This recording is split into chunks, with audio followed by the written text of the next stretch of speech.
Start with this session of regional security in the contemporary context, and I have my co-panelists here from Embassy of Tajikistan and Dr. Gupta, and then we have Mr. Dipanjan who will be joining us online. Now, looking at the participants in this room, I think you are very well aware about the dynamics of regional security scenario. I don't think I should be spending too much of time in defining the contours of the scenario. We know in what state Afghanistan is post withdrawal of United States. There is a huge humanitarian crisis which is prevailing in that country. So it is more of an existential threat there to the very citizens of that country. About 97% people by 2022, end of 22, may not have even 2 meals to eat. At the moment also 8 million people are going through huge, food crisis.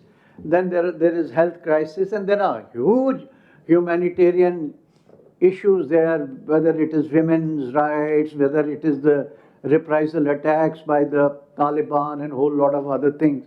We also know that there is no legitimacy from international community to this, and there are huge curves on whatever foreign investments and whatever their money, about $9.5 billion, which is still lying with the US.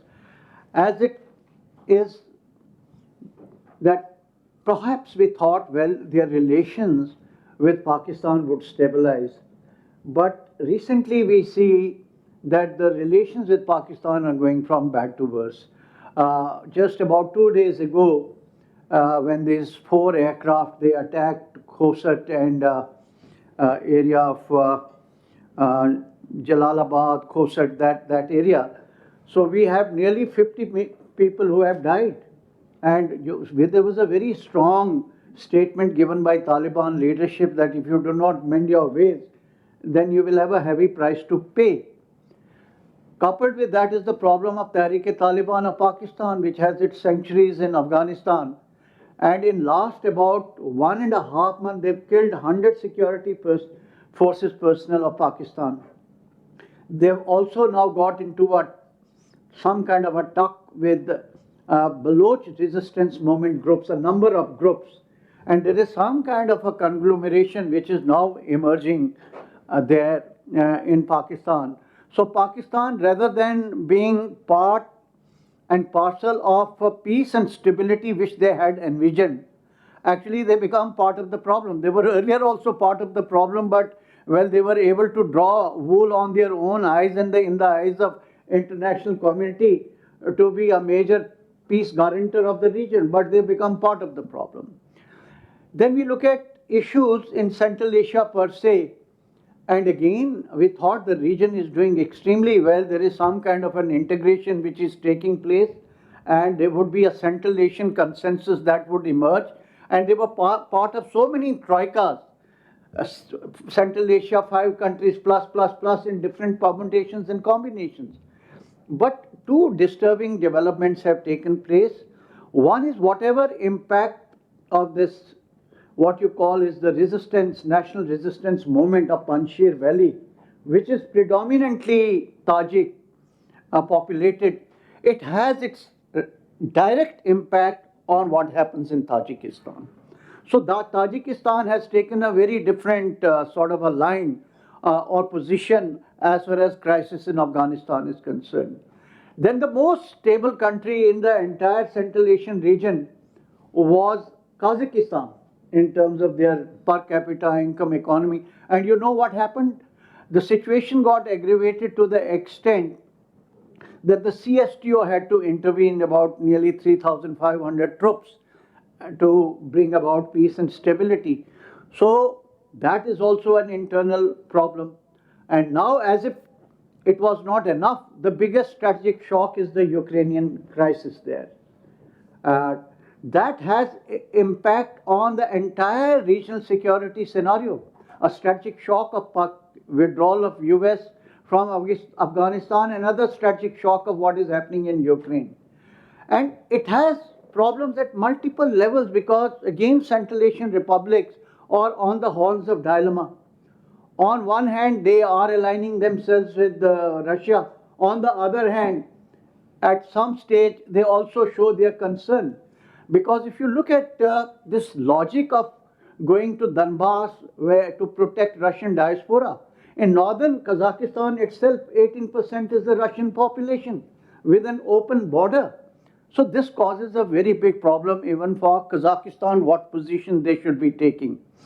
Then is the state of, large number of Central Asian diaspora which lives in Russia, and a major part of the remittances from there, they come to these countries, particularly country like Kyrgyzstan. So it will have a problem of, economic sustenance of some of these countries. And then we all know that there were other issues, of drug trafficking. About 65 to 70% of the drugs were going through Central Asian republics, particularly this Osh belt and Turkmenistan. So that problem persists. Then is the problem of Xinjiang in the neighborhood, where you have nearly 300,000 these Uyghurs who live in Central Asian republics, and whatever happens in say Xinjiang, it has its direct impact on on Kazakhstan, Kyrgyzstan, to an extent on Tajikistan. These are the other problems. Then the problems of RLC, you have the fissile material, you have the water river disputes, you have the border disputes of these enclaves. Now, Uzbekistan had taken a good position, and rather than being a spoil sport in the past, they wanted to be a factor of stability by opening up to other countries and resolve these issues, for which you needed a very, very congenial and enabling environment. But these conflicts all around Central Asia now are also hampering the prospects of this Central Asian integration. So I don't know, at the moment, all that I can see is that this regional security scenario is saddled with very, very serious problems, and it really requires a sagacious leadership. And to that extent, I think, if nothing else, at least 5 Central Asian states should be on the same board, so that they're able to insulate their region from these external factors and see that they do not get embroiled or get consumed by this crisis in the periphery. So with that as a strategic context, now I think we will start with our presentation, and I'll request you to please begin. Ms. Zoda, please start your presentation. You have about 10 to 12 minutes. Yes, 10 to 12 minutes.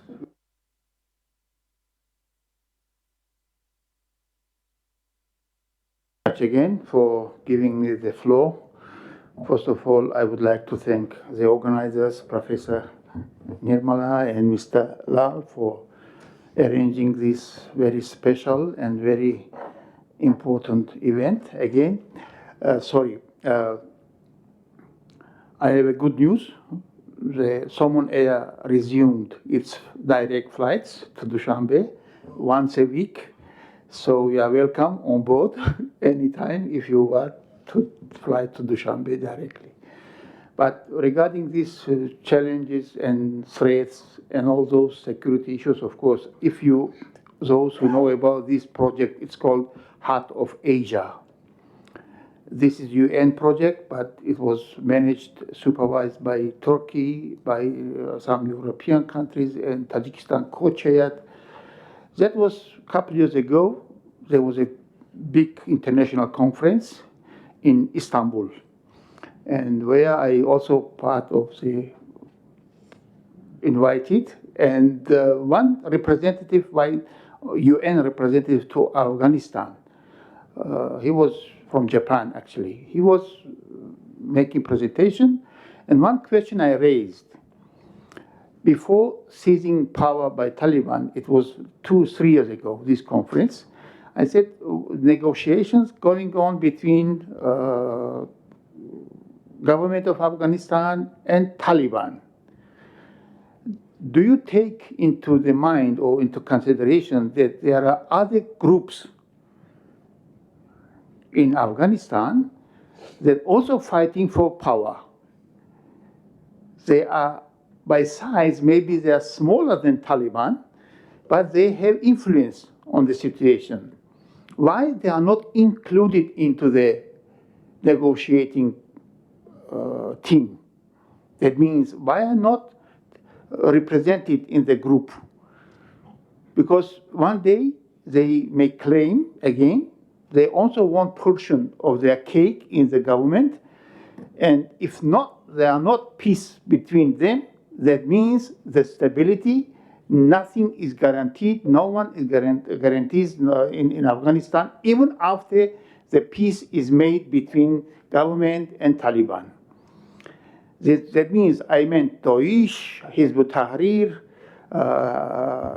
the network of Haqqani, and all other many groups there, which again, they can come together, they can make compromise between each other, and they fight against the newly established government again.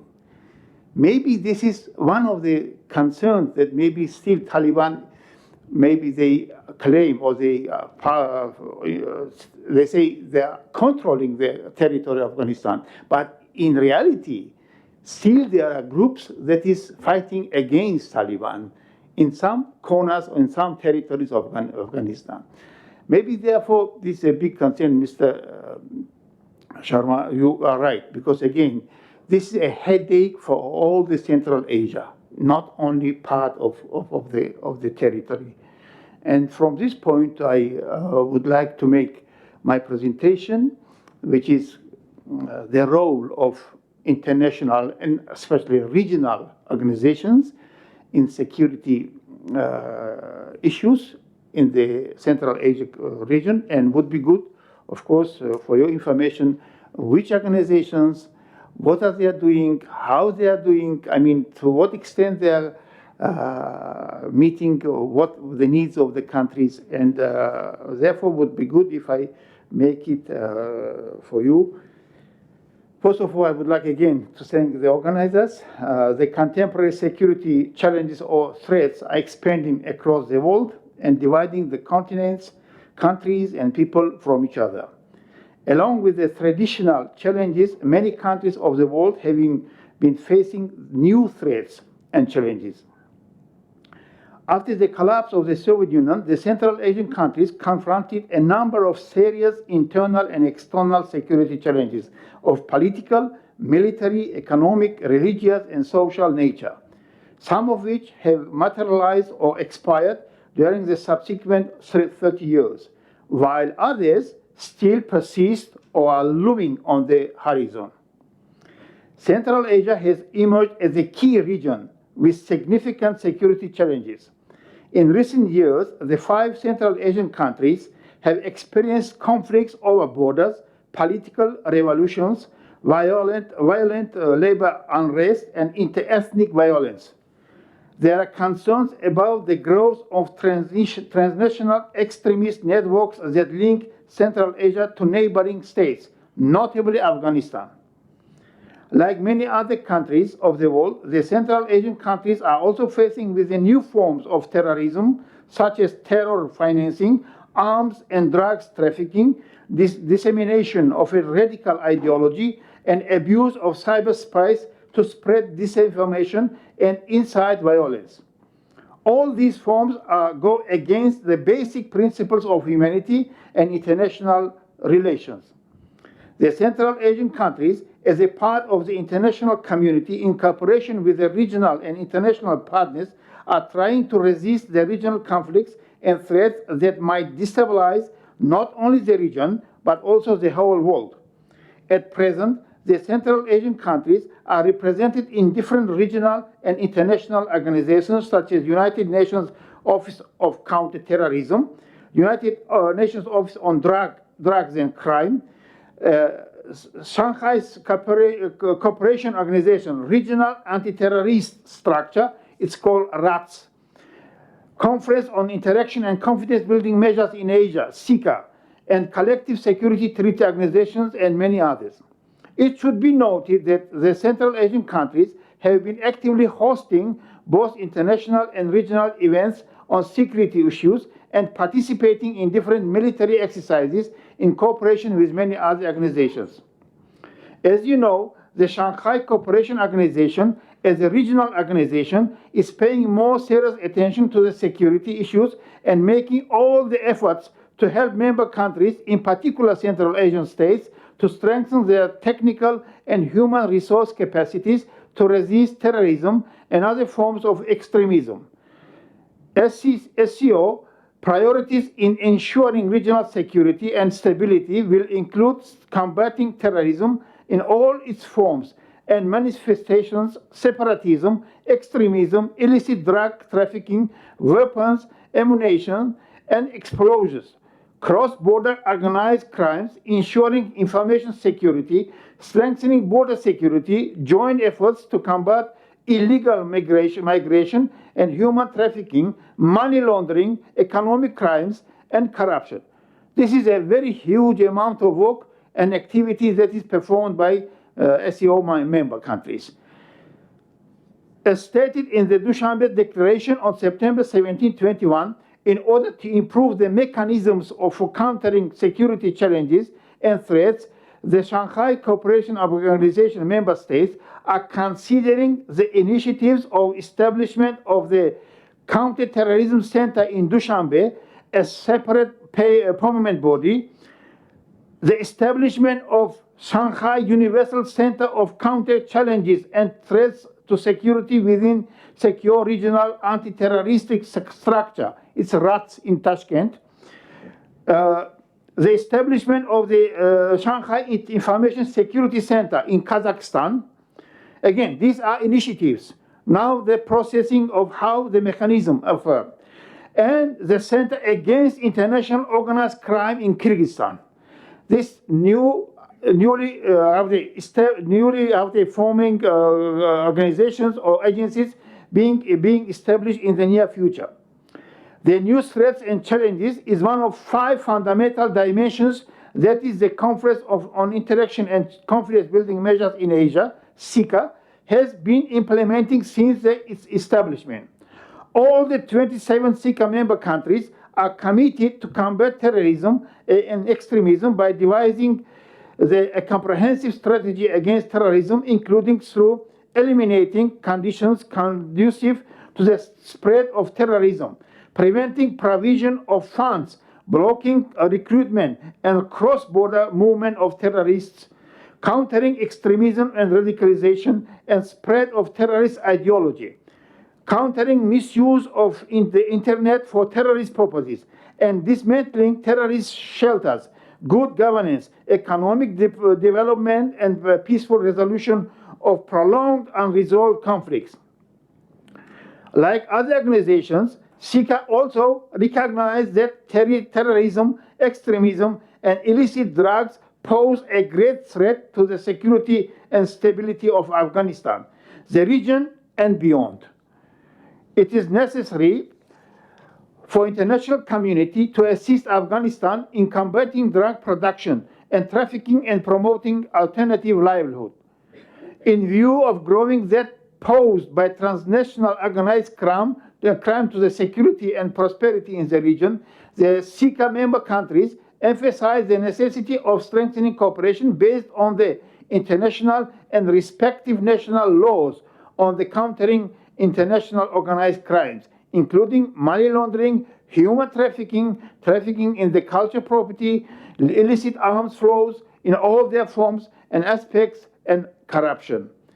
Many international institutions are collaborating to promote better understanding of the key security developments in Central Asia and to bring forward practical ideas about how the states and societies of the region and the international community can enhance human security in Central Asia. They will jointly publish a series of working papers and policy briefs by leading experts various aspects of Central Asia security. During India Central Asia Summit on January 27, 2022, the leaders of the countries agreed to consider holding joint counter-terrorism exercises. This is another measure that's being undertaken by India and Central Asian countries. The regular dialogue between the security councils of all countries in view of common challenges of terrorism, extremism, and radicalization in the region is also important for cooperation and resist these threats. Taking into account the situation in Afghanistan, the leaders of the Central Asian countries and India decided to establish a special working group on Afghanistan. This is newly formed groups in order to discuss the urgent security issues, including formation of a truly representative and inclusive government, combating terrorism and drug trafficking, as well as rendering humanitarian assistance to people of Afghanistan. Dear colleagues, today Afghanistan remains unstable and disturbing country where citizens do not feel safe and secure. The country is facing with a humanitarian and financial crisis. Thousands of people are looking for a way to leave the country and find shelters in neighboring countries, including Tajikistan. Many countries of the world are concerned that Afghan territory might be used for sheltering, training, planning, or financing terrorist acts. During the 9th Ministerial Conference on Afghanistan, the Heart of Asia, Istanbul process in Dushanbe, last year, the ministers condemned the continuing high level of violence in Afghanistan, especially the high number of civilian casualties and deliberate targeting of civil service employees, civil society activists, human rights defenders, journalists, and media workers by the regime and terrorist groups. Again, there is a regime and there are other groups that also attacking or killing or violating human rights in Afghanistan. While condemning in the strongest terms all terrorist activities in all forms and manifestations as being criminal and unjustifiable, they emphasize the need for an immediate, permanent, and comprehensive ceasefire, resume meaningful peace negotiations, and full respect for international humanitarian law. Also express their concern about the continued relations between the Afghan regime and the international terrorist groups. Again, this is a continuation. Again, it's there. We just can't put it aside. Including Al-Qaeda, as outlined in the 27th report of the Analytic Support and Sanctions Monitoring Team of the United Nations Security Council. While taking note on the recent announcements made by the Afghan regime to have ordered its members across Afghanistan not to allow foreign fighters in their ranks, the ministers reaffirmed that the importance of ensuring that the territory of Afghanistan is not used as safe havens for any terrorist groups, foreign terrorist entities, or other regional and international terrorist groups and their affiliates, including those referenced in the previous declarations. The big concern is a high level of illicit cultivation and production of opium in Afghanistan. The volume of drug trafficking, illicit drug trade, trafficking of prosecutors, the rising demand for illicit narcotics, and the rising drug abuse in the region and beyond. This poses a threat to the socio-economic development, security, and stability not only in Afghanistan, but also in the surrounding region and the world as well as a whole. Further eradication of opium cultivation, promotion of alternative livelihoods, law enforcement, treatment, rehabilitation, and public information efforts are required as a part of comprehensive and integrated strategy to address this common challenge, based on the principle of common and shared responsibility and consistent with the International Drug Control Conventions. Finally, I would like to emphasize that the role of such regional organizations and platforms of SCO, Afghanistan Contact Group, RATS, ECHO, SICA, CAREC, SAARC, and many others is very significant. It should be mentioned that an increased counter-terrorism and counter-extremism cooperation between the regional law enforcement and security agencies, as well as more active involvement of the Central Asian countries in the reconstruction of Afghanistan, including via new railway power transmission, and gas transportation initiatives will lead to positive mutual engagement and strengthened regional security. Thank you. Thank you very much.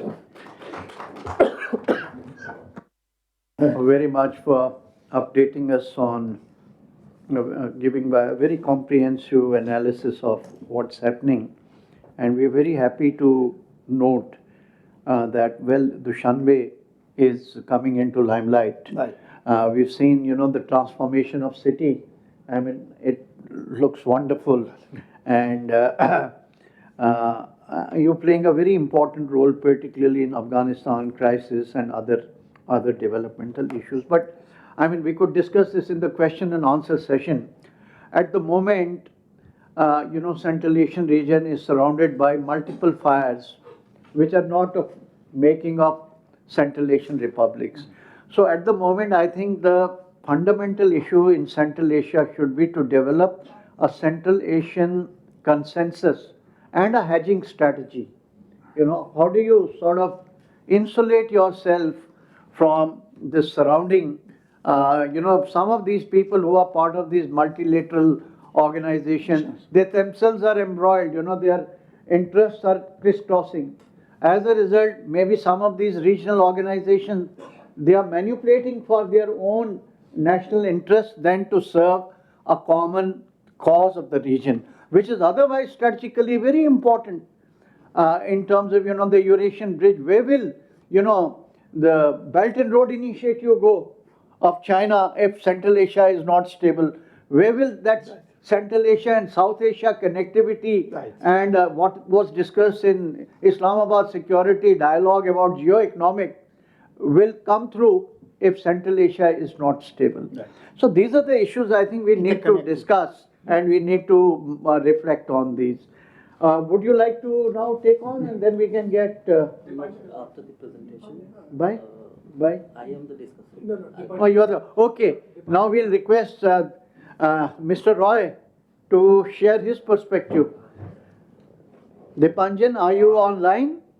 Yes, I'm online. Yeah, good to see you there. Yeah, Mr. Roy right in front to share his perspective. Due to some, Dipanjan, are you online? Yes, I'm online. Can you hear me? Good to see you there. Yeah, you're right in front. Yeah. Due to some, personal commitments and challenges, I could not come physically today. There are certain issues at the family, and I could not physically be present. Your introduction was, encapsulated everything, General. I mean, you have given in such a short, in 10 minutes, you have encapsulated the entire challenges which Central Asia is facing. I would specifically like to focus a bit more on what happened in the month of January in Kazakhstan, because I was there just a couple of weeks before the incidents happened in Almaty. In fact, if I would have stayed for 2 more days, I would have been caught in that. The flights had just restarted when I went, and I was only in Almaty for 3 days. I could never get a sense, at least on the surface, that these kind of planning is being undertaken by certain groups in Kazakhstan, and I was very shocked. It's not surprised. I was very shocked to see this. Yes, of course, every country has regions of disparity. Not every region in every big country is always developed, and there are probably certain discontent in Central Asia's biggest state. But the reaction to this, to me, was very unnatural and wasn't very organic. Because I have been visiting Kazakhstan since 2007, and from time to time, and Professor Joshi is aware of that, and we have discussed that, and with you also about when we looked into those Uzbek elections in 2019. But this Kazakhstan compared to the other republics. See, all republics in Central Asia are secular, absolutely in a mainstream modern milieu.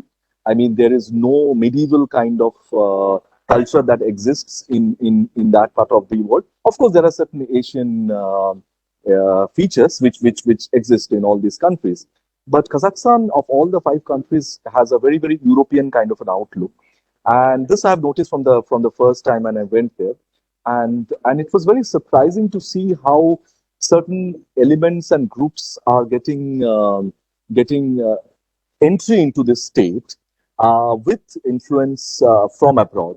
And I had also written just when the incident started, as per my understanding goes, Tablighi Jamaat from Pakistan, which has made deep inroads into this region, particularly Kyrgyzstan, which borders Kazakhstan, in also in Kazakhstan, and Tajikistan should also should remain cautious of these elements, and so is Uzbekistan, because both Tajikistan and Uzbekistan had faced civil unrest in the past. So this was a dangerous trend where sleeper cells suddenly were activated with support from abroad, and this had very strong support from the AFPAC region, and as well as from certain elements. And I'm very openly, I have no qualms in naming certain countries who have been behind this. And it's a new challenge which has evolved in the post US withdrawal from Afghanistan, which just left a vacuum.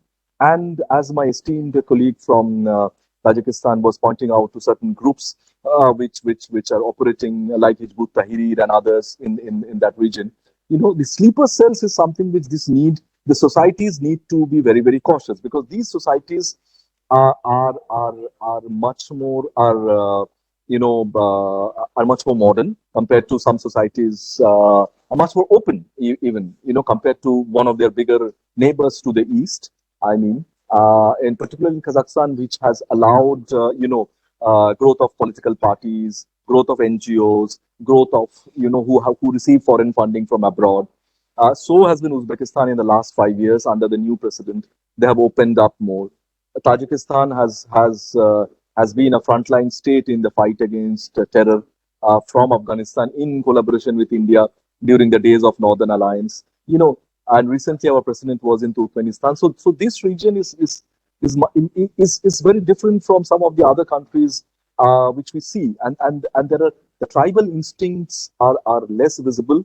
I mean, there are very modern outlook, due to the Soviet influence of 70 years, where modern education was introduced. These are not countries in sub-Saharan Africa where people have a standard of living which is below an average standard of living. People have a decent standard of living, and particularly in Kazakhstan, Uzbekistan, and I'm told even Dushanbe has done a lot of uplift in terms of the infrastructure in recent years. Though I don't have had the opportunity so far to visit Dushanbe, but people who visited last year twice, including our foreign minister, have also, and I've heard from the delegations that it has undergone a massive uplift in the infrastructure in Dushanbe. So this sleeper cells with funding from abroad, where political dissidents, particularly in the case of Kazakhstan, there were political dissidents who joined hand with the sleeper cells, and we saw how Almaty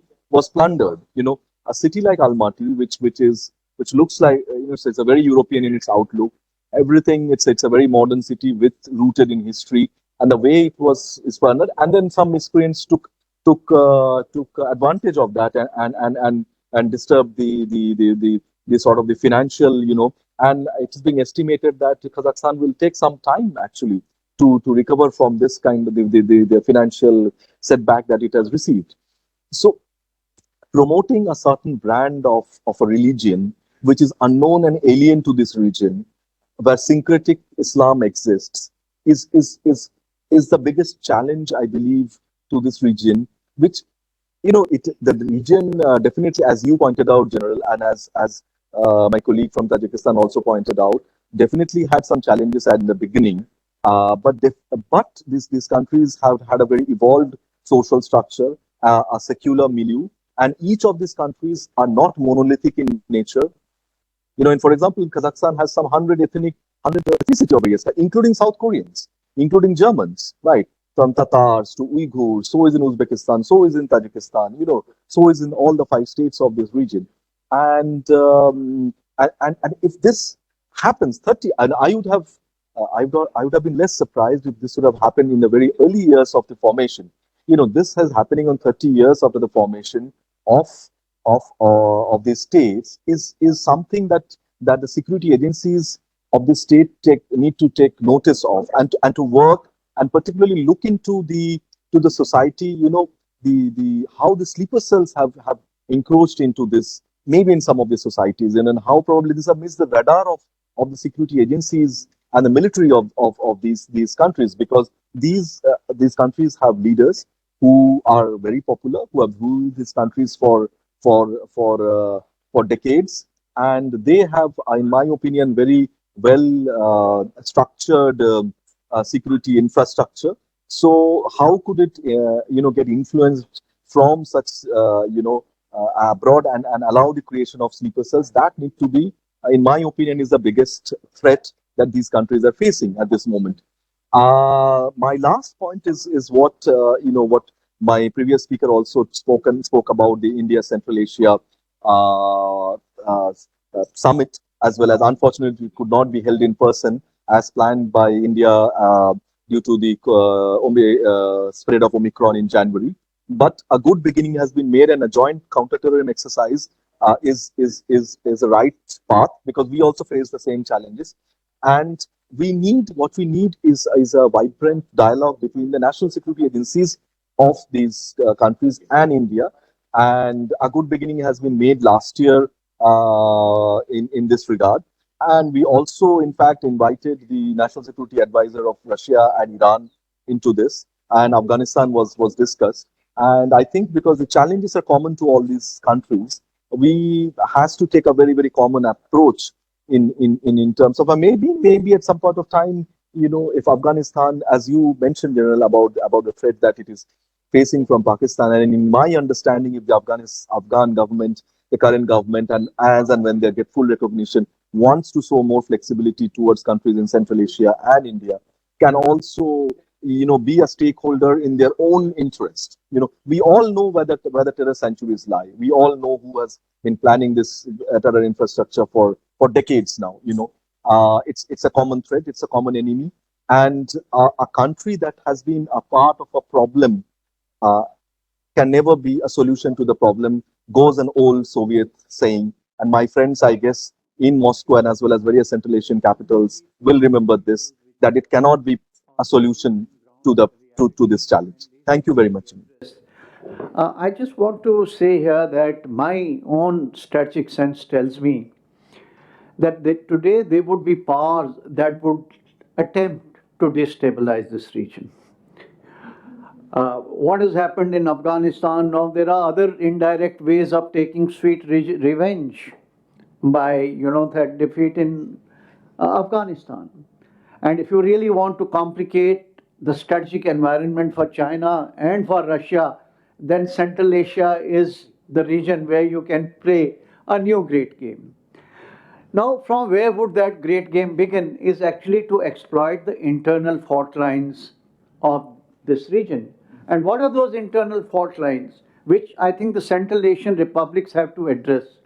First is the socio-economic divide, which was fundamental to the crisis which erupted in Kazakhstan. So you have to have a new social contract with your own people, so that this grabbing of power by elite is actually, there is a review of that, and there is a distribution of power, and the growth is inclusive. Second fault line which exists is the ethnic rift. You know what had happened in Osh, and the clashes between between Kyrgyz and Tajiks and with Uzbeks. So this ethnic reconciliation and harmony is extremely important. And I think the test bed of all this is Fargana Valley, which is a boiling pot of all the fault lines, and therefore there has to be some kind of a consensus and understanding. How do you pacify and keep Fargana Valley under control? Because you could have another number of Andijan-like incidents there, which could have a sort of a domino effect and destabilize the entire region. So these are some of my points. And the last thing in this I would like to say is that your own institutions, I think Central Asian republics will have to look into their own institutions. How do you strengthen them, make them more robust, and also have certain degree of accountability in the law enforcement agencies? Yes. The discussion. Uttam Sinha is also there, Acha. Okay. Uttam ji, where are you? Professor Uttam? Hello. Yes. Huh. Good evening, General Sharma. Sorry, I'm Hi. not there, How are you? in person, but lovely to join. Yeah. Yeah. 10 minutes? Oh, okay, right. Okay, 12. We are old friends, so. All right, ठीक Fine, thank you. Good evening, everyone. Let me very quickly jump to the topic in which I want to share some of my perspectives. It is on rivers and regionalism, and what are the water dynamics, and what are the kind of comparison that we can have with Central Asia and South Asia. Let me begin quickly with a few broad perspectives. I think water is an important concern, and if you look at some of the data and studies, you will understand that almost 1/4 of the world's population will be living in water scarce region by 2050.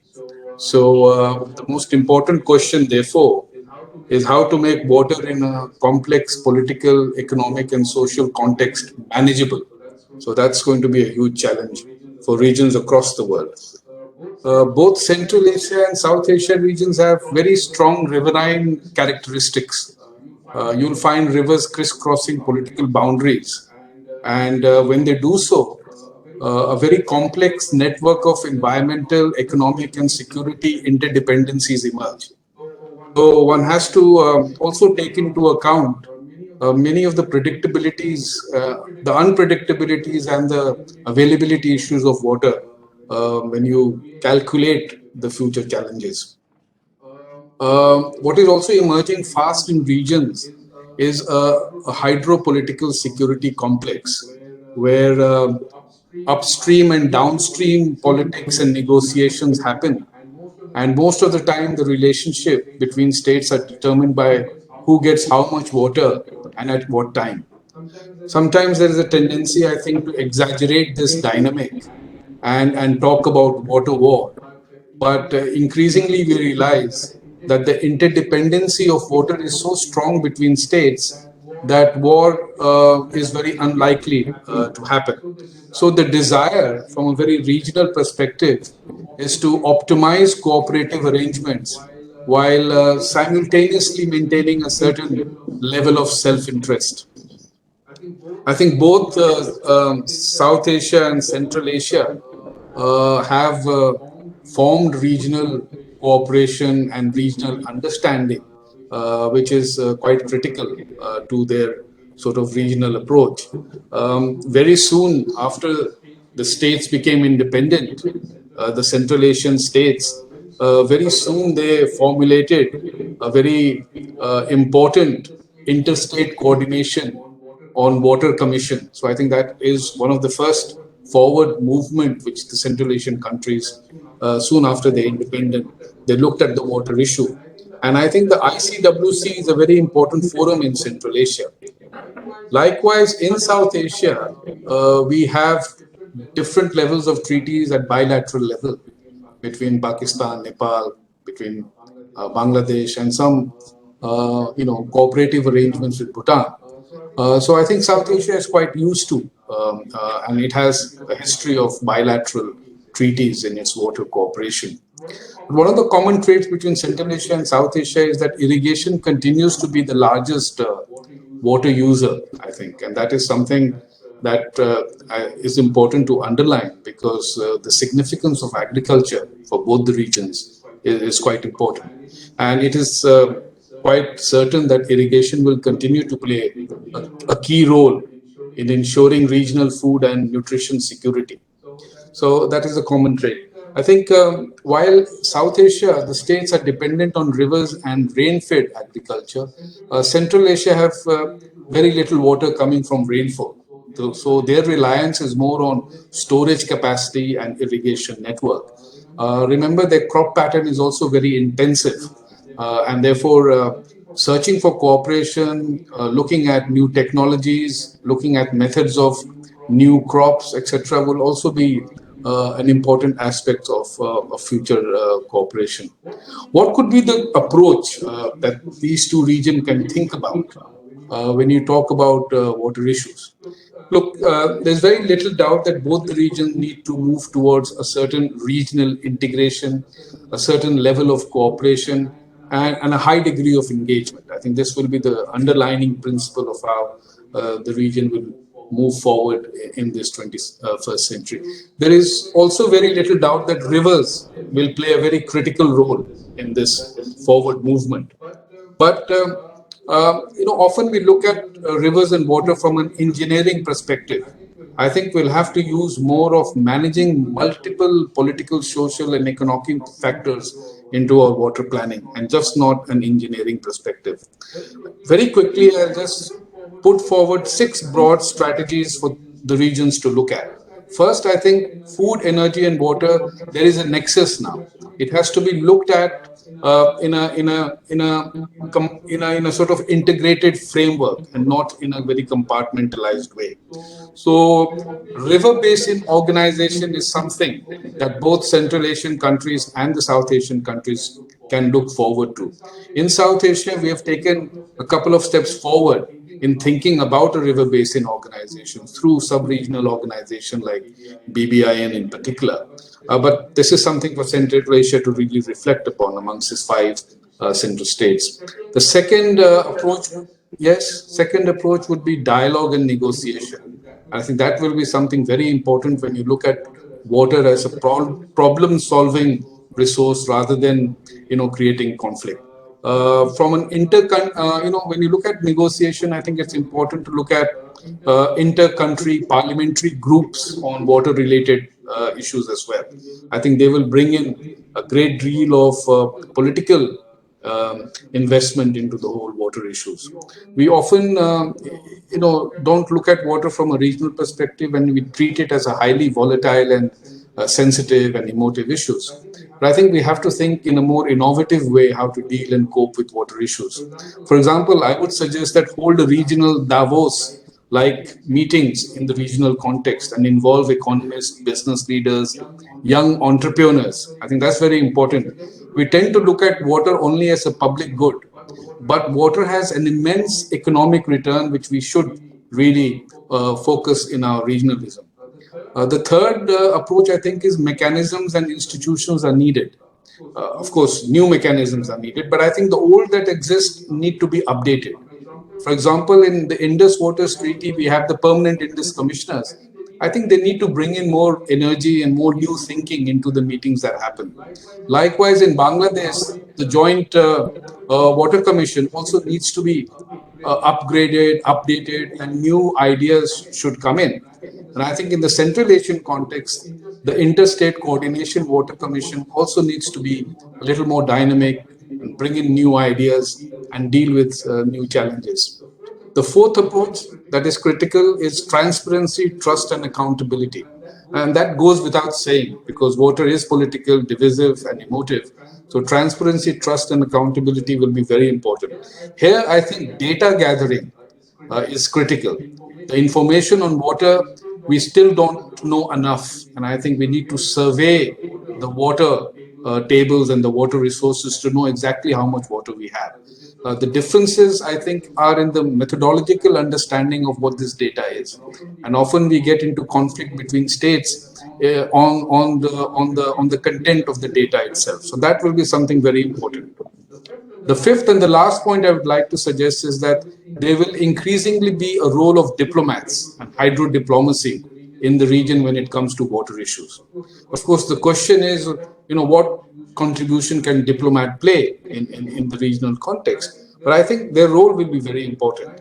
And I think we need to have diplomats who would have specific knowledge on water issues. And it would do no harm to scale their knowledge with adequate readings, interaction with engineers, civil society, before they get posted to countries in the region. And the last bit I would like to say is I think we need to have a federalized approach on our water issues in the regional context. We need to bring in provincial leaders, local leaders into the larger negotiation and debate on water issues in the country. So I think let me conclude by saying that South Asia and Central Asian countries are river basin countries. If you look at both these regions, you'll realize that the rivers play a very important part. The water conditions are changing both in terms of quality, quantity, and uneven distribution, and this will become a concern. While there exists bilateral formats, as we see in South Asia, but we have to increasingly move towards more cross-sectoral engagement. And I think we need to also embrace largely what is called a basin level multilateral approach to rivers in the region. Thank you very much. Thank you, Dr. Sinha, for this very, I think you are a foremost authority in Asia on water issues, and you raised some very pertinent point, but I just wanted to raise one or two issues and invite your comments. First, we know that, well, Central Asian republics will have to resolve the disputes between the upper riparian two countries, that is Kyrgyzstan and Tajikistan, and the lower riparian three countries, because that has been a perennial dispute, using water as a weapon and then using energy as a counter weapon. So I hope they are able to resolve this. Second issue is that I think role of water, particularly Sir Darya and Amu Darya, in hydropower potential. Tajikistan is number one in the world in terms of hydropower potential. And similarly, Kyrgyzstan is, I think, number fourth in hydropower potential. Now look at Kasa 1000. If these hydropower projects actually they get implemented, Kasa 1000 will become successful, and that energy can come to South Asia and towards India, which can transform the economy of that entire region. But for that, the peace and stability is paramount, and also some kind of a reconciliation between the disputant countries. But my point to you is, Dr. Sinha, having been in Central Asia and lived there, what role can India play in the management of water? For example, they still have very archaic old irrigation systems. Similarly, we have a tremendous potential in helping them in new methods of, what you call the local village level irrigation projects and things like that. Can India's best practices be shared with Central Asian republics, and what are those areas? No, you're absolutely right, Mr. Sharma, that water for any cooperation to happen, the necessity to have political stability and peace is of utmost importance. I think what India can bring to the table in South Asia, and we have seen over the last 5-6 years that there's been a lot of attention on water management in India itself. And it is a multi-dimensional approach now, which incorporates not only water efficiency and the usage, but also thinking more in terms of water as economic returns, water in terms of transport, and water in terms, rivers in terms of connectivity. So I think rivers and waters don't need to be really looked at from a unidimensional approach anymore. It has a much more wider connotation, and that is something that we can bring in. I think the area that really can help India and Central Asian countries is in the field of agriculture. And this is something, if you look at Central Asia, they have almost, I think, 100,000 square kilometer of irrigated area, which probably is 4 times, well, 3 times more area than Belgium itself. So it is a highly irrigated area, and yet they suffer from a lot of water stresses, in particular Uzbekistan and Turkmenistan, as mentioned. Whereas on the other hand, there is an enormous scope for what is called a sort of a barter system existing, where a give and take can be arranged, because you have Kyrgyzstan and Kazakhstan who have huge hydroelectricity potential.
Thank you very much. Thank you. It's very, very enlightening.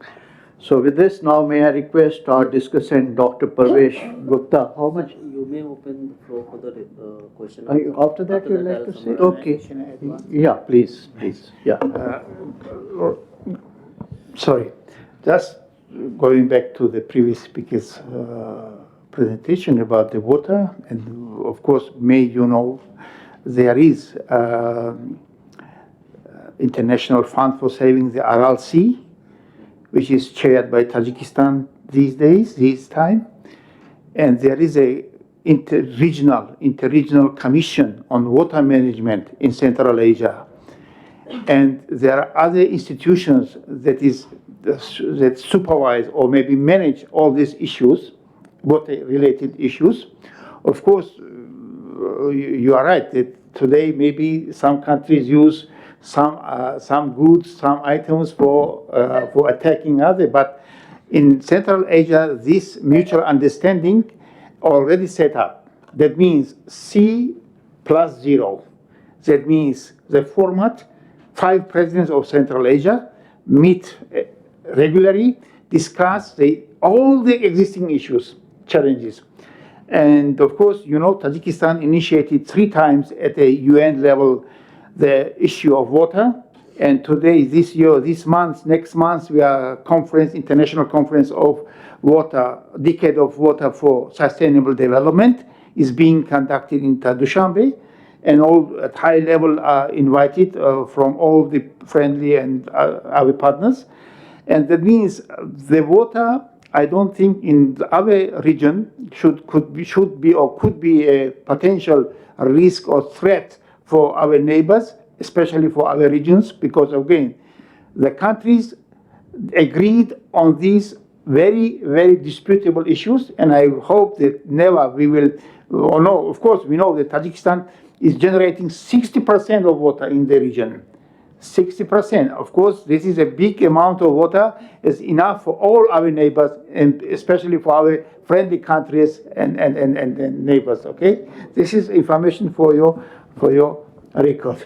Thank you so much. Thank you for.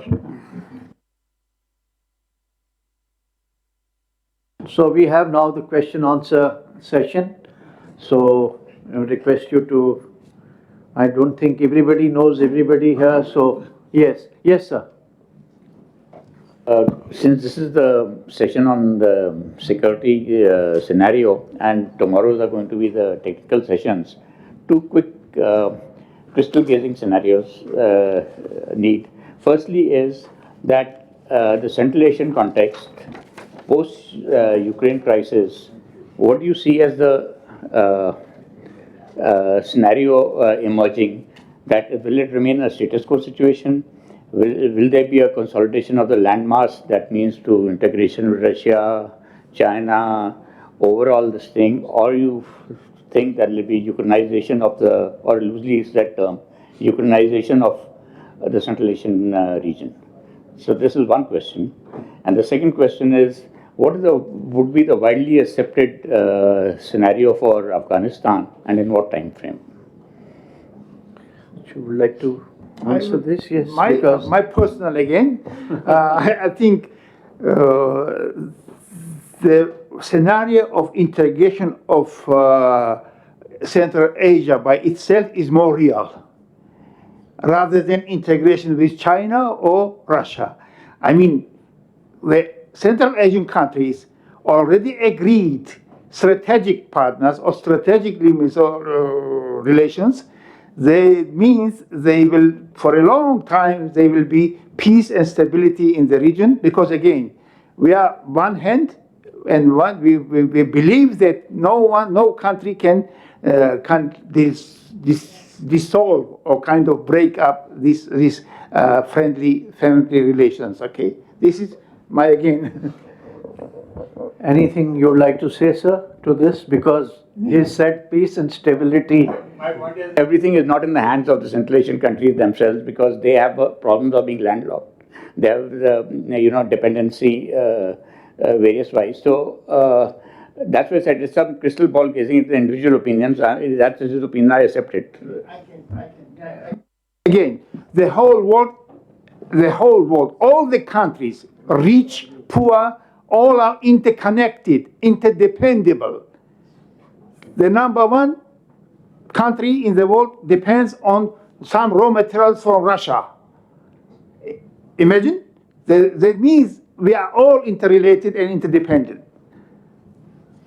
Yes. That is finished now. Yeah. Over? Yes. Mr. Dipanjan? That is almost getting finished for some time. Interdependency, there may be two blocks emerging. At least attempts are there to do it. It might not fructify. So with that background, I'm saying. Yeah. You would like to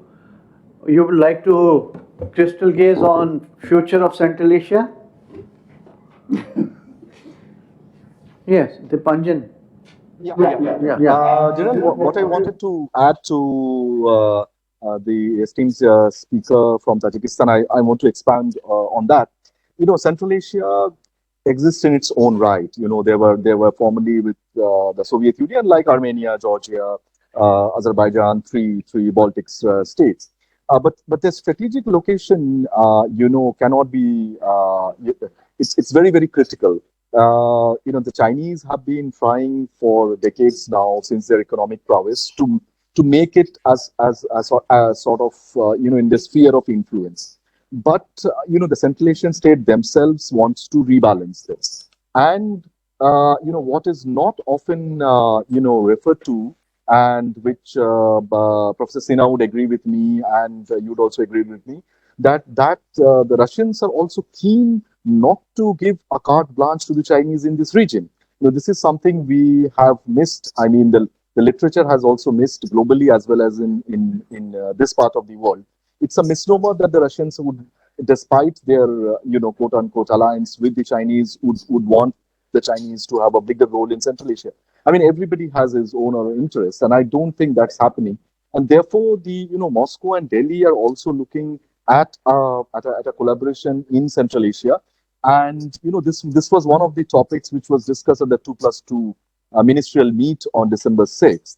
And as far as my understanding goes, there is a non-paper which has been shared between Delhi and Moscow, particularly with regard to the security partnerships involving third countries in Central Asia. So it's a kind of emphasizing the importance and the significance of the region, where if one country thinks it has its influence, it is rudely it is up for a rude shock. And as you have mentioned, there are constant powers, and there are powers from across regions and oceans who are trying to probably exploit the fault lines there. So therefore, it is important to all to sort of be cautious, and if need be, to be overcautious about those powers and the funds that is reaching in these states, and therefore an alliance, and I would use the word alliance with India would help to rebalance those powers. I just want to sort of respond to your question. I feel that the geopolitical dynamics are such that it would be in the interest of China and Russia to keep this region entirely stable. Because where does the Belt and Road Initiative go? And Russia cannot afford to open another front towards its south. It has already got a problem in, say, Eastern Europe. So both the countries have no incentive or no reason to destabilize. As far as Central Asian republics are concerned, I feel they have evolved a lot. They know what is in their common interest, and they would be able to withstand these external pressures. Earlier, they were not talking to each other. Now, all the presidents of 5 states are meeting very regularly, and there are consultations. And even to Taliban at this juncture, I think it is not in their interest to unnecessarily start expanding, though Rashid Valley in Tajikistan and Fargana, they are always. But there may be a low level kind of a violence, sporadic violence, but I don't think it's going to erupt into something which is very, very big. This is my analysis. Can I come in, Chair? Yes, Dr. Sinha? No, I just responding to what Dipanjan just said and your own observation. I think global order, as we've seen historically, has a tendency to readjust and reset. But I think one thing that really comes out in all these reordering that happens is that geopolitics has to be seen as a certain geographical position. And the geoeconomics is something as described as the possession of vital resources. So if you bring the position, that is geographical location, and the position of vital resources, then you quite clearly understand the significance of Central Asia as strategically very significant. And I think its role in the 20th century is undeniable. Its possession of vital resources really add to the whole reset of the global order. Thank you. Thank you, Dr. Sinha. Yeah. Yes, please identify yourself. I'm Dr. Laura Yerakesheva from Kazakhstan. My question is thank you very much. My question to Mr. Dipanjay Roy Choudhary. You mentioned that December last year agreements, not perhaps written, but understanding of necessity to make agreements between Russia and India on cooperation in Central Asia within a security field. So how do you think that intentions could be modified now, as of now, following the situation in Ukraine, or it could be to be continued, to pursue further? Yeah, Thank you. I think of course there will be a pause for the time being, because given that the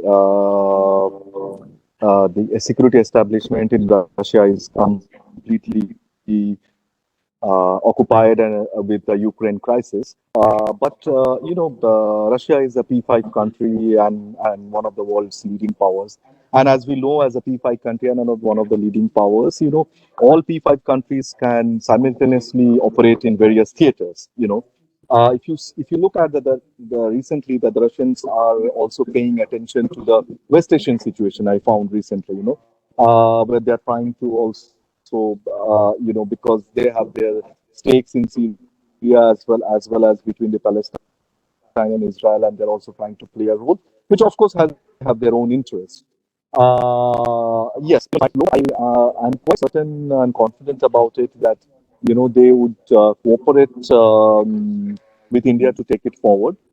There would be, of course, some readjustments and in this process. But interestingly, because there have been sanctions on the Russian defense industry, as well as and the cooperation have got impacted. Even the Russian defense industry used to import stuff from certain countries like France and Japan for their upgradation and modernization. And there are certain Soviet era factories, defense factories, which are there in Central Asian republics, in Kazakhstan as well as in Uzbekistan. And I feel that now probably these could be reactivated. Maybe this process could be hastened, after this. So it is going to get slow, but definitely I believe they are on track. Thank you. Any other question?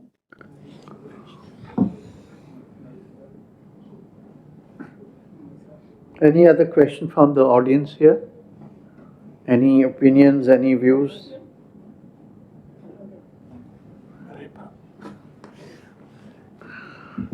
Nothing. So then the floor is yours. Thank you, Chair. First of all, I would like to extend my thanks to Professor Nirmala Joshi ma'am. She has been a consistent encouragement to young researchers like us. Again, thank you very much, ma'am. This session has covered all three presentation made in this session has covered the non-traditional and traditional security threats that Central Asian region is facing right now. And I think whenever we talk about the regional security issues with regard to the Central Asian region, so one thing that becomes very important is the geostrategic location of Central Asia.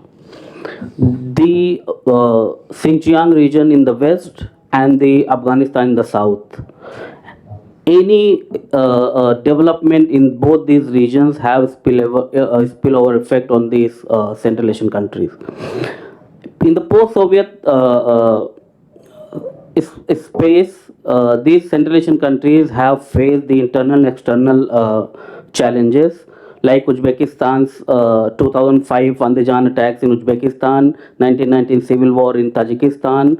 But I think these countries have faced these challenges really well. In contemporary times, I think Central Asian region is going through a tremendous pressure. There are three main events which have shaped the security settings of the Central Asian region, as already mentioned by the chair. The first is the Taliban takeover of Afghanistan. The second is the January protest in Kazakhstan, which has been very well explained by Mr. Dipanjan Rai Chaudhary. And the third and the current one is the Russia-Ukraine war and its economic impact and the security impact on the Central Asian countries. So I think with regard to the Afghanistan, the Central Asian countries have taken different stands.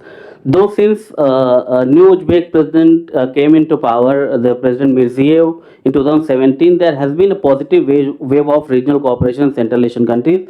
But with regard to the developments in Afghanistan, we have seen a different approaches adopted by all these countries. Tajikistan, I understand the Tajikistan's position because share a very long and porous border with Afghanistan, and the ethnic fraction, the ethnic Tajiks in Afghanistan, it becomes a moral responsibility or obligation on the part of Tajikistan to take that stand. But I think being the only one in the region and to take that stand for this long, that's commendable. I think all this, not only the Central Asian countries, but India is also being hesitant in taking forward its relation with the Taliban. We have on the persuasion of the Central Asian countries and on our policy makers behalf also, we have been interacting with the Taliban at some point of at some level, like providing the humanitarian assistance. I think that is necessary, and that is one of the greatest, one of the important development at this point of time. So the regional cooperation mechanism is a positive change in Central Asia. That is the one thing, and which is also have a connotation for the regional security as well. Second thing which I would like to highlight here, that the this regional cooperation is also very important for the economic well-being of all the Central Asian countries, owing to the development that has been going on with regard to the Western sanction against Russia and its impact on the Central Asian economies.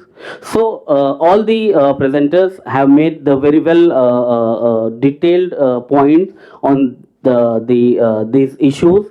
The Dr. Sinha's remarks or the presentation on the non-traditional water security threats in Central Asia. I think he hasn't mentioned the Aral Sea crisis, the largest man-made disaster in the world. And but Mr. Mirzozoda has already mentioned that the initiative has been taken by the Tajikistan to resolve this crisis, and I think there has been some positive changes. The Aral Sea has revived at some to some point. So these are some of the observations that I wanted to make. With this, I would like to end here. Thank you, sir. Thank you very much. Thanks a lot. We still have time, another 10 minutes. If anybody still wants to express an opinion, would be nice. My second question got left. What is the likely or expected idealistic scenario? What are you looking at for Afghanistan? I mean, what is it everybody looking at in the near future?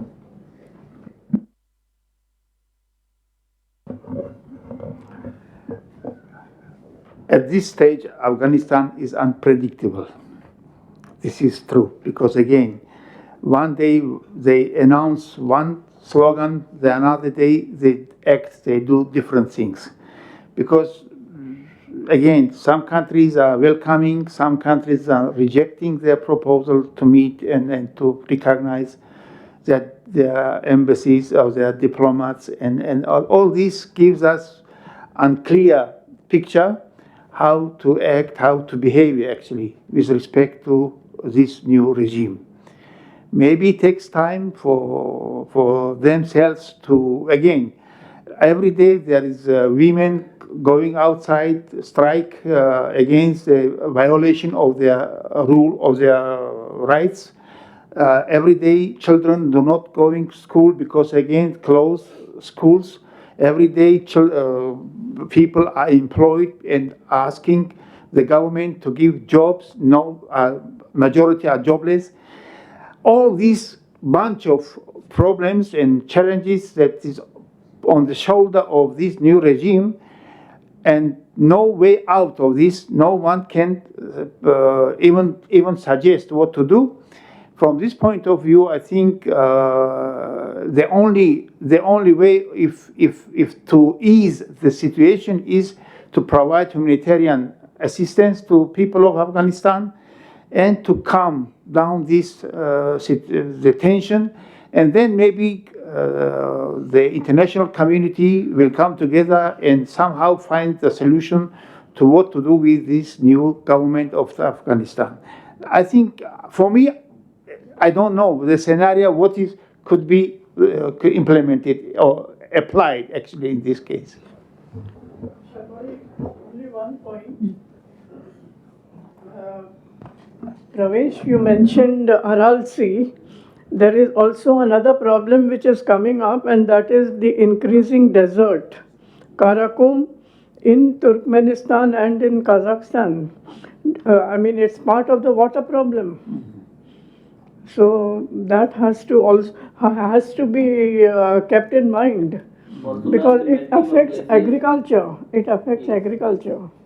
Also, the melting of glaciers in Tajikistan, that is Yes. also one of the ecological challenges that these countries are facing. Exactly, you are right. This is another issue. It's a global issue now, and our government, now His Excellency President, this raised at different platforms. These glaciers should be preserved somehow in order to keep, I mean, to save those. International fund or international kind of project should be started in this case, right? Yes. Thank you, Chair. I'd just like to have Sir's opinion. It's been more than 6 months. The developments happened in Afghanistan, so I'll not ask a futuristic vision, but what has happened in the last 6 months. All of us have been talking about humanitarian aid to Afghanistan. Be liberal, send humanitarian aid as much as possible. I'd just like to know, because all the Central Asian countries are very close in terms of proximity, more than India at least, both at the diplomatic level and the track 2 level. So is the humanitarian aid, is it actually reaching to the population? I know it's under the aegis of UN, but what is your take on that? And the other thing which I'd like to add with regard to the Aral Sea crisis, it is just not about the environmental issue, it's also become a major health issue these days. A lot of research has been carried out in terms of women's health, newborn babies' health, so health in totality. So that is one aspect which I wanted to make. The third point which I wanted to know, all of us are aware that Afghanistan have been the hub for illicit trade trafficking, drug trafficking, and other things as well, but I'll focus just on the drug aspect. 6 months, what is the trend right now? Because Tajikistan shares a big border, a huge border, and one of the most prominent route was through Tajikistan, which went to Kyrgyzstan and all the way to Europe. So what is the change? What is the latest trend with regard to that? Thank you. With regard to your questions, I think we start with the last one. Of course, it's been for a long time. The international community, the UN, and other humanitarian agencies have been trying to help Afghanistan, especially the rural areas, especially those who really grow these drugs, to give them financial kind of subsidies in order to plant, in order to change their activity, their I would say agriculture production, instead of those drugs, opium, to, for example, to vegetables or something else. But again, it started well. Unfortunately, I think it stopped badly because, again, no follow-on kind of continuation of those help. But some countries individually, they try to invest in the agriculture of Afghanistan, but still a huge amount of territory, huge number of people involved in this agriculture. And this capability of the countries and of the international community. Therefore, I think this production is continuing to grow, I mean to increase actually.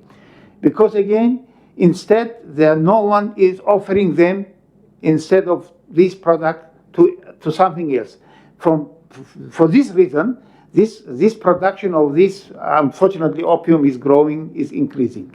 But in our case, of course, our country is taking all the measures, undertaking all measures to prevent the trafficking drugs from other side. Again, we have special agency under the government of Tajikistan. It's called Agency Anti-Control of Narcotic Illegal control of drugs in the territory of Tajikistan, which is very toughly actually fighting against this trafficking, actually, illegal trafficking. Thank you.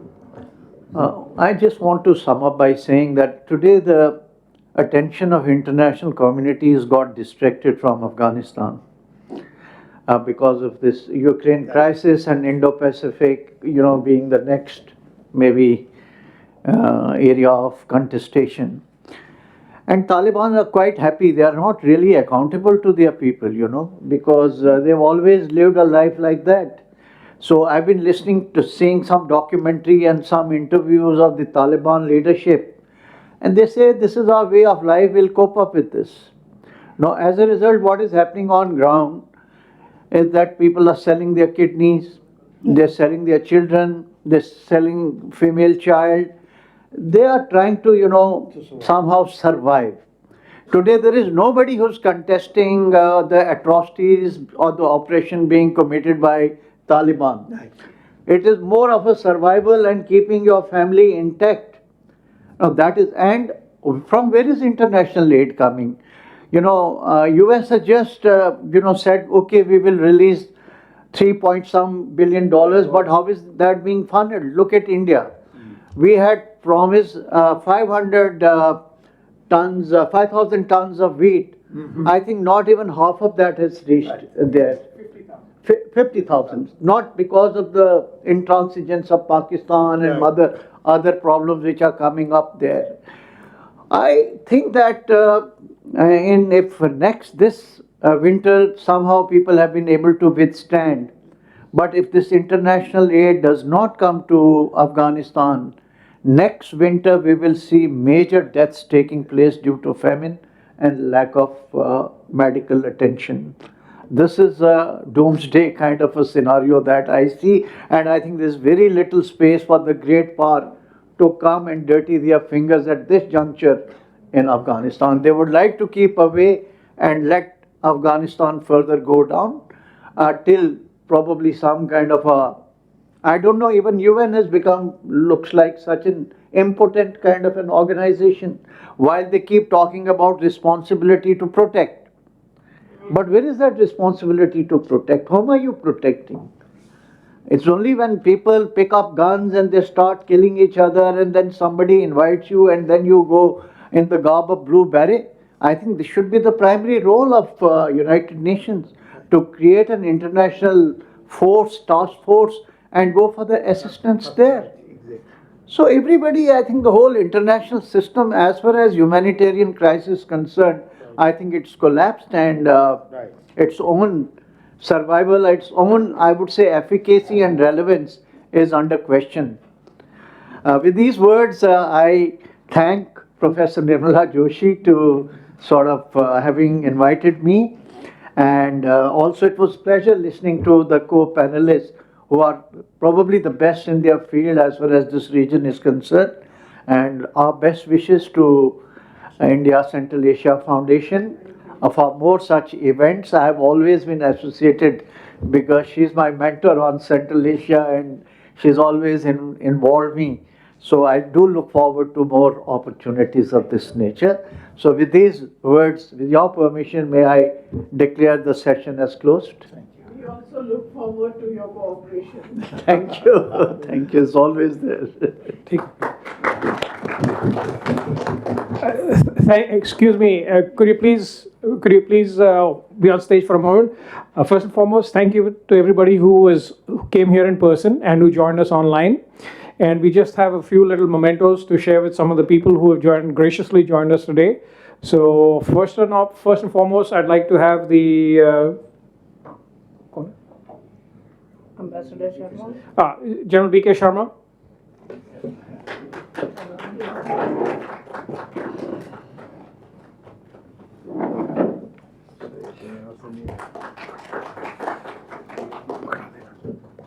Embassy of Tajikistan. Is the third one. The Embassy of Tajikistan, Mr. Habibullah.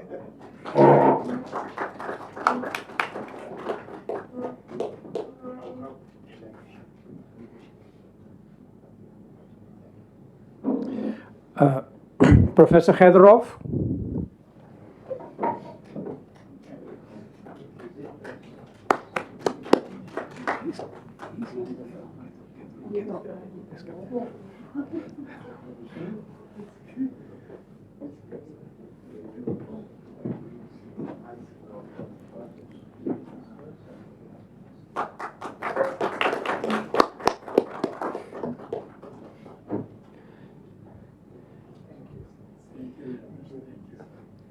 And now, last but not least, General Jaishankar.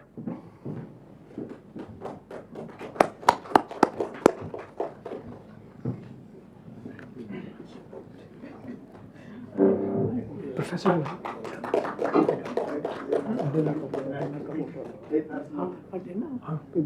But you said not tomorrow. No. Today we'll go to Golden Dragon. And thank you very much for once again, everybody. And we call it a day today, and hope to see all of you again tomorrow morning. Thank you.